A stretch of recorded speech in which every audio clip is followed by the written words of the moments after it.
Shalom, bien-aimés dans le Seigneur, très chers frères et sœurs en Christ. Soyez les bienvenus dans cette émission intitulée L'épée de l'Éternel. L'épée de l'Éternel est une émission de l'Église évangélique Venez à moi. L'Église évangélique Venez à moi est située sur l'avenue André Lungu, au numéro 37, dans le quartier Kabula Meshi, dans la commune de Lubumbashi, naturellement dans la province du Haut-Katanga, en République démocratique du Congo. L'église évangélique Venez à moi a comme visionnaire votre humble serviteur qui vous parle, le révérend pasteur Jean-Jacques Kalengambouyamba Mwenabantu. Encore une fois, bien-aimés dans le Seigneur, soyez les bienvenus dans le cadre de cette émission L'épée de l'Éternel. Dans le cadre de cette première émission, bien-aimés dans le Seigneur, j'aimerais partager avec vous la parole de Dieu autour d'un thème intitulé La vie chrétienne puissante et victorieuse. En fait, autour de ce thème, nous voulons parler du fondement d'une vie chrétienne puissante et victorieuse. Si vous avez un stylo et vous notez, veuillez donc noter les thèmes de notre enseignement que nous allons poursuivre pendant quelques minutes. Ce n'est qu'une première partie, ce n'est qu'une partie introductive. Le thème de l'enseignement que nous allons entreprendre avec vous, c'est le fondement d'une vie chrétienne puissante et victorieuse. Bien-aimés dans le Seigneur, je vous appelle à faire un constat avec moi. Vous pouvez le réaliser très facilement. Le christianisme s'est beaucoup répandu depuis un certain temps à travers le monde. Et surtout, lorsque nous les considérons dans notre cher et beau pays, la République démocratique du Congo, le christianisme s'est beaucoup répandu dans notre pays, au point qu'il n'existe presque plus de quartiers sans une seule église chrétienne. Et il n'est pas rare, bien-aimés dans le Seigneur, de trouver sur une même avenue, parfois une avenue de moins de 500 mètres ou au plus d'1 kilomètre, il n'est pas rare d'y trouver plus de 2 églises.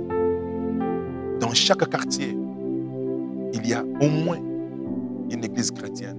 Et vous trouvez parfois des églises qui sont côte à côte, qui sont face à face sur une même avenue. Mais tout cela, bien-aimé dans le Seigneur, devrait avoir un impact très sérieux sur la vie des gens. À cause de cette expansion du christianisme, le chrétien devrait mener une vie chrétienne puissante et victorieuse. Mais malheureusement, c'est aussi un constat que vous pouvez faire. Les églises sont de plus en plus faibles. Et ceux qui se disent chrétiens ne mènent qu'une vie chrétienne impuissante et sans victoire. La raison n'est pas à chercher ailleurs. La raison, c'est que les églises servent aujourd'hui sans aucun fondement. Les chrétiens, ou ceux qui se disent chrétiens, adorent le Seigneur sans fondement.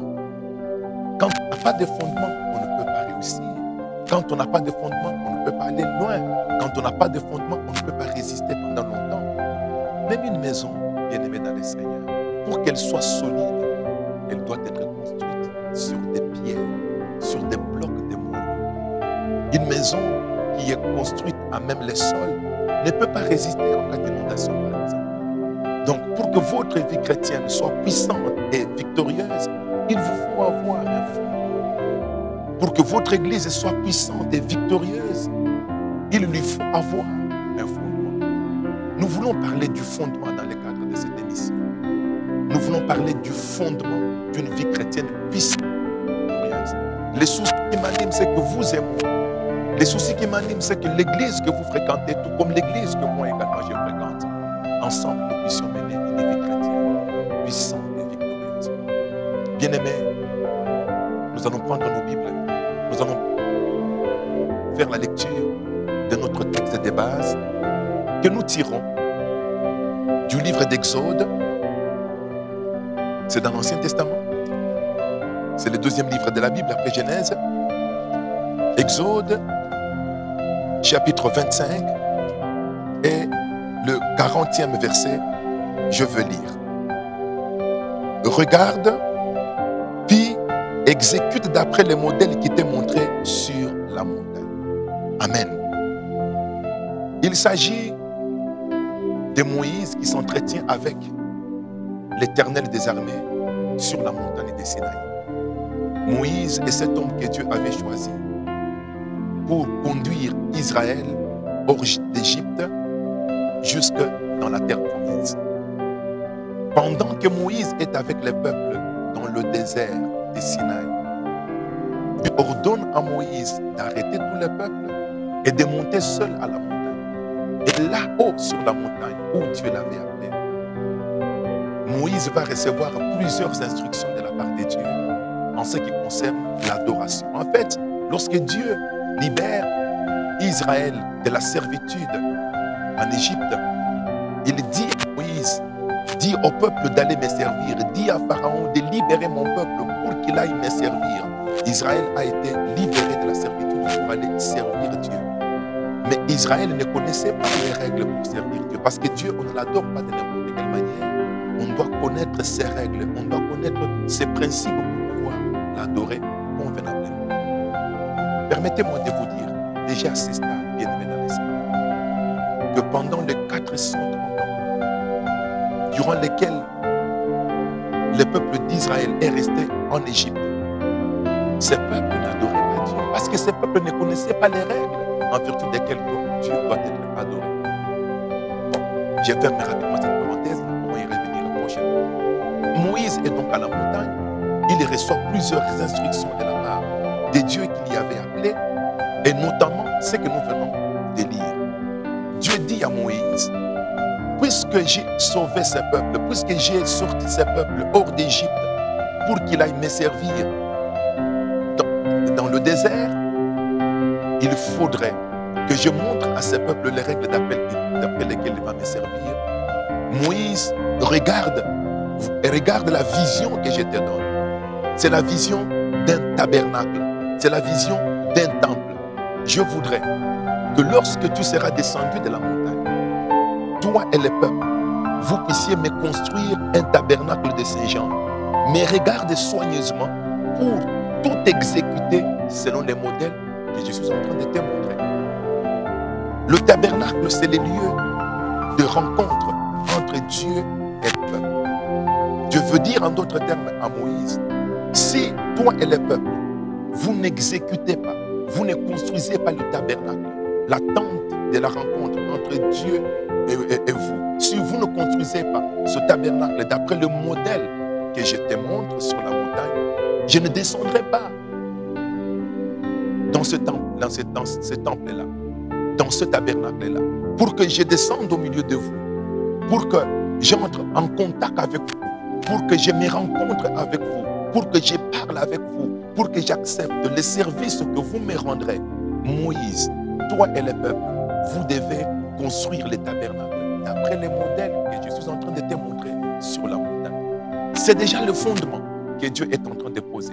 C'est le fondement de l'adoration que Dieu est en train de poser. C'est le fondement de la prière. C'est le fondement de l'adoration que Dieu est en train de poser. En d'autres termes, si Moïse et le peuple doivent adorer l'Éternel, ils doivent l'adorer selon les modèles que Dieu a donnés. Bien-aimés, on n'adore pas Dieu de n'importe quelle manière. On adore Dieu, on adore le Seigneur d'après le modèle qu'il a lui-même tracé, d'après le modèle qu'il a lui-même donné. Et toutes les fois que vous adorez Dieu selon un autre modèle, toutes les fois que vous faites les choses selon votre propre manière, ou toutes les fois que vous faites des choses selon ce que vous avez vu les autres faire, bien-aimés dans le Seigneur, laissez-moi vous dire que vous n'avez point de fondement. Et puisque vous en manquez, vous n'avez pas une vie chrétienne puissante ni victorieuse. Voilà, bien-aimés dans le Seigneur, C'était notre première partie de l'émission. Aujourd'hui, ce n'était qu'une première partie introductive. À la prochaine, nous entrerons dans les vifs de notre sujet.